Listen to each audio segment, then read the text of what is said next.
So, with Crisis on Infinite Earths coming this fall, I thought it'd be cool to do yet another Arrowverse video, which is counting down the crossovers, and which is from worst to best, which has been the best crossover that the Arrowverse has had. Now, a lot of people consider there to only be 5 main crossovers, like the annual ones, and that's completely fine, that makes perfect sense. I actually consider there to be 10 crossovers throughout the Arrowverse, and further, what I consider a crossover is when one thing happens over 2 episodes, or one episode affects another episode, and that like the 2 episodes, they have some kind of crossover between the 2 of them. Like if it's just one episode, I don't really consider it a crossover that much. I more so just consider it a little like Easter egg of it. Like if a character shows up in Legends, or if a character shows up in Arrow or Flash, I don't really consider it a crossover. I just kind of consider it a character showing up from another show for a little Easter egg. But if it happens over 2 episodes, like if a character shows up in one episode and shows up in the other episode, and like you can tell it's supposed to tie in, then I consider that a crossover. Like some episodes are just 2 very small episodes, but they cross over pretty well. I will consider that a crossover. But yeah, I'm gonna just count these down really quick. Take your own advice. Wear a mask.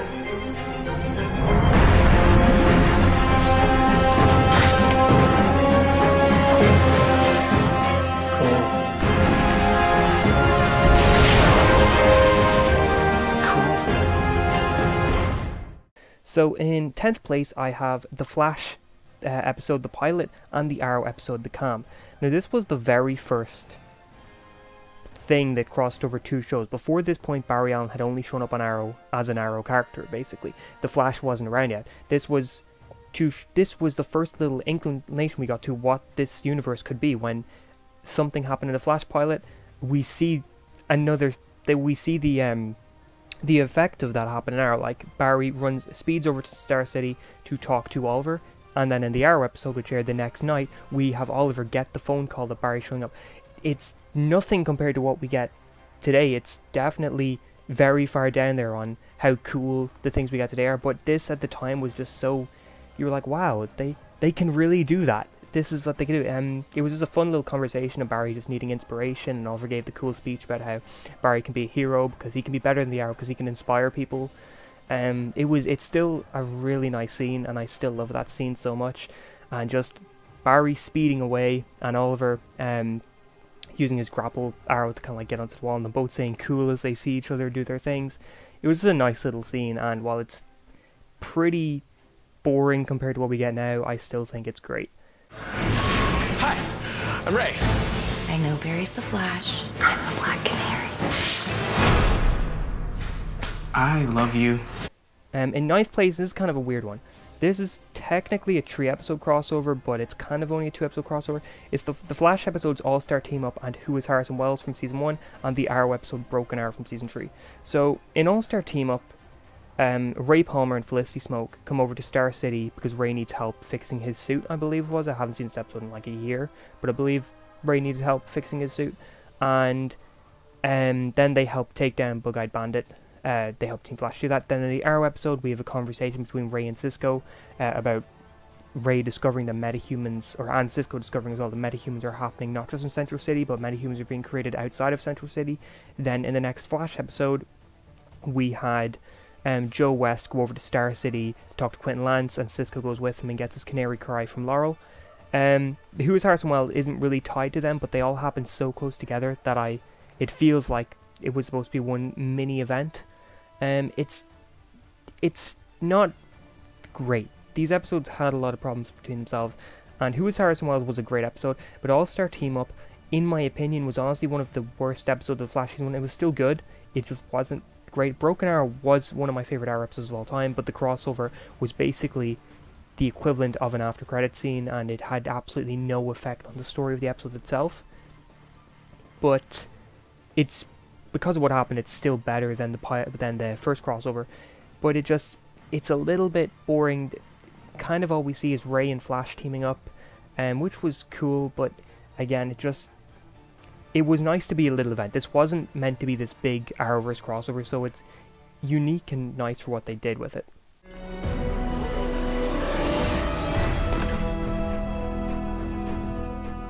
Welcome, Mr. Queen. Hope we're not too late. You're just in time. I don't care how fast you are.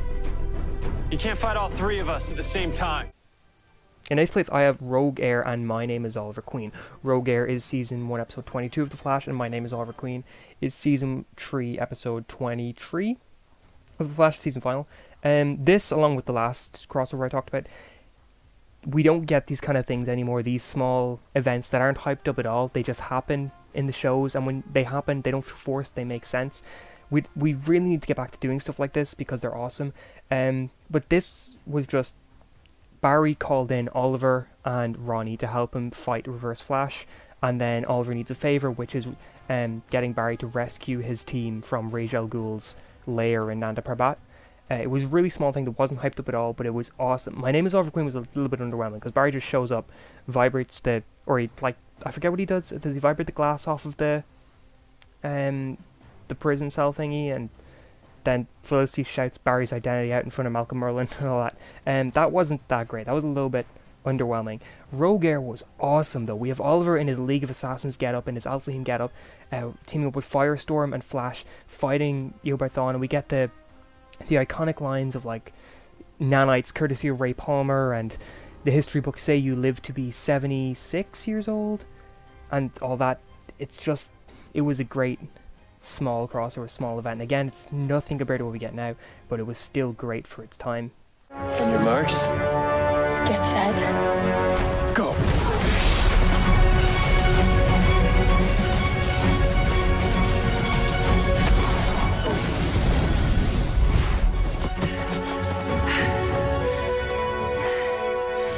Goodbye, Barry.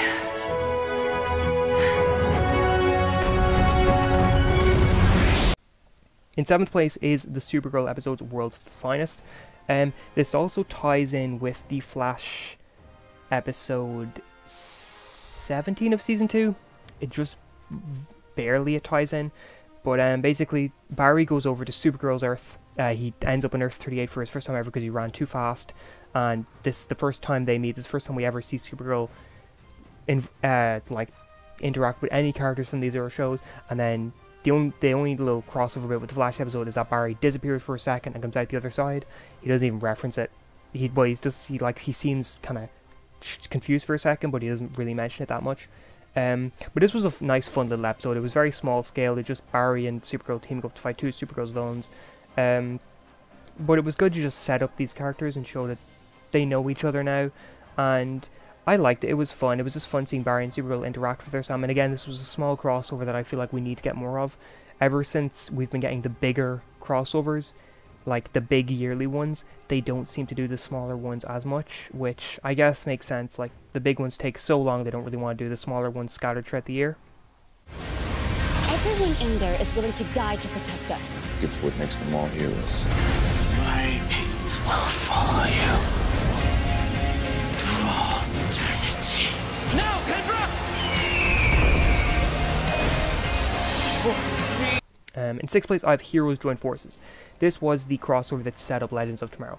It was with the Flash episode Legends of Yesterday and the Arrow episode Legends of Today, which involved Vandal Savage basically like trying to kill Hawkman and Hawkgirl, so they get help from Arrow, Flash, Diggle, Thea, Laurel, Caitlin, Cisco, all of them. And they just kind of come together to fight Vandal Savage. We have like cool little things like Malcolm showing up in the Arrow lair. This is, out of the big crossovers, this is definitely my least favorite. It seems to be a lot of people's least favorite. The Flash episode was good in itself. The Arrow episode was also good, but there was a lot that took away from it, such as Felicity throwing a fit over Oliver finding out that he had a son, and Felicity was basically the reason that the team lost the first time. They all die, and then Barry has to run back in time and fix it. A lot of people don't like that, and it makes perfect sense. These crossovers are supposed to be fun, they're supposed to be big. You don't want Felicity shouting at Oliver because of his son or whatever. It's like, people who don't watch Arrow and only watch Flash and were watching it for the crossover would have had no investment in that. And these crossovers are supposed to be very accessible for people who just watch 1 or 2 episodes of the show. It, like, obviously it's going to be much better if you watch all of them, but it's kind of like the MCU, where they try and make every movie accessible for people who don't watch everything. And they didn't really do that well for this one. They definitely made it that if you didn't watch Arrow, you were going to be completely lost in the second episode. It was still fun, just it should have been better. Ready!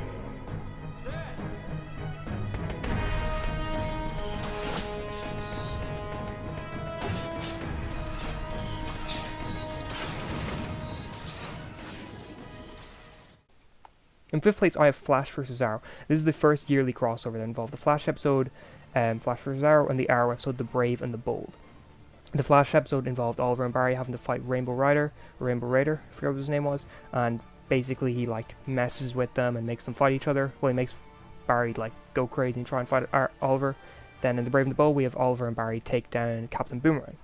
This is a fun episode and a great way to kick off the annual crossovers.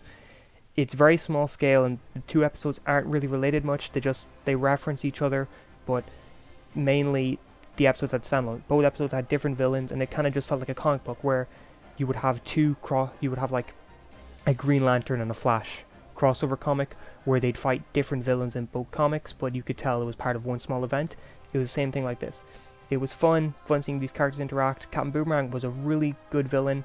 Captain Boomerang is one of Flash's biggest villains, and this is the only episode where where Captain Boomerang and the Flash actually interact in the Arrowverse, which is interesting. I don't know why they did that. They made him an Arrow villain, but it was still a fun episode. I'm your super friend. Super friend. When it comes to buddies, pal, you're the best. I love you more than the lightning bolt I wear on my chest. If you're ever sad, I'll bring you flowers. You can list soprano as one of your powers.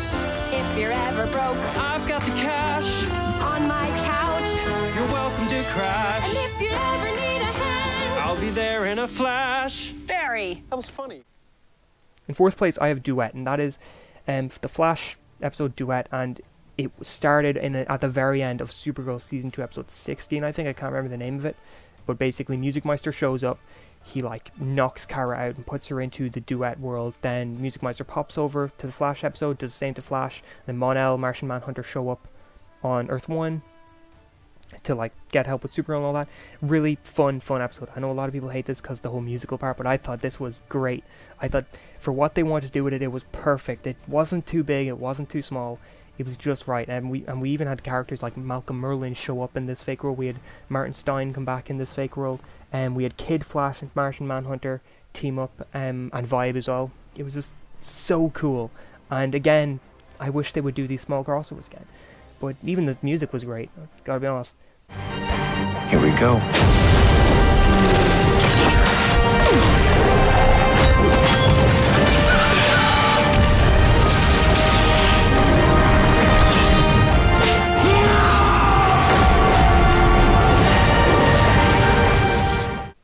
In 3rd place, I have Invasion. This was the first real big crossover. This is the first thing that made us go, wow, they can do this. They can really do that.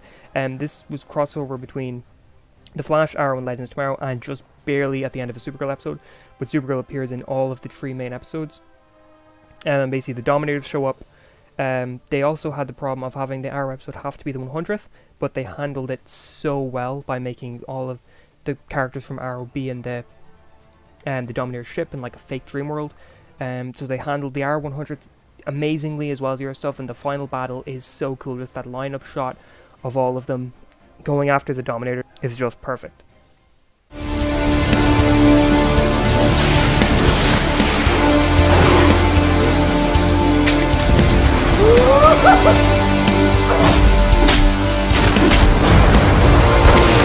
Jackson's hit!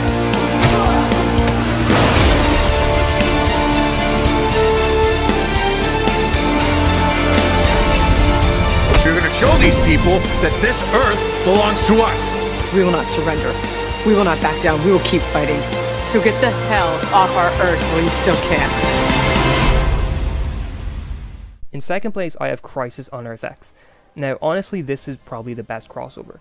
It's the biggest crossover we've gone yet, and it was not last year, sorry, the years before last one, so it was the 4th crossover, and it involved Earth X invading Earth 1, and this was the first full-on crossover, the first one with everyone.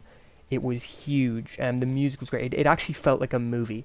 I think Justice League came out like a week before or a week after this, and it was so clear which was the better DC property from that week, and it was this. This was basically a Justice League movie, a mini Justice League movie, and it was amazing. It was unbelievable what they did with it. I can't wait for Crisis on Infinite Earths because I feel like they're going to go back with a bigger scale and go even bigger for it, but just everything in this crossover worked so well, and it even brought the emotions of killing a character, which none of the other crossovers have done. I'm not who you need. You said I'd pass the test if I knew my true self. My true self is filled with darkness. Barry and Kara are different. They inspire hope. They inspire people because they are the best of us. And if this test of yours is going to kill our best chance at stopping this crisis,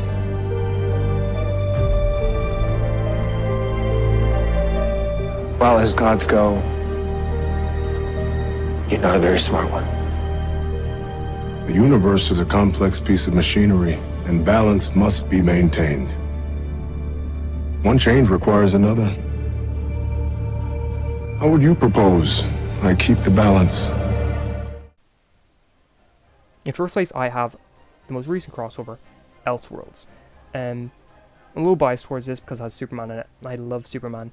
But this was Dr. Destiny changing up reality, switching Barry and Oliver's bodies and personalities, and this was such a fun crossover. It was very more personal to the characters than big, and I think that was the perfect choice. Crisis on Earth X was pretty big already, and they didn't just want to jump straight into going bigger with Infinite Earths. They wanted to make it personal first, and that was perfect. It gives us more investment in it. This also served as a prequel to Crisis on Infinite Earths. It brought in Earth 90 Flash, and it handled everything it did perfectly. I don't think they could have done this much better.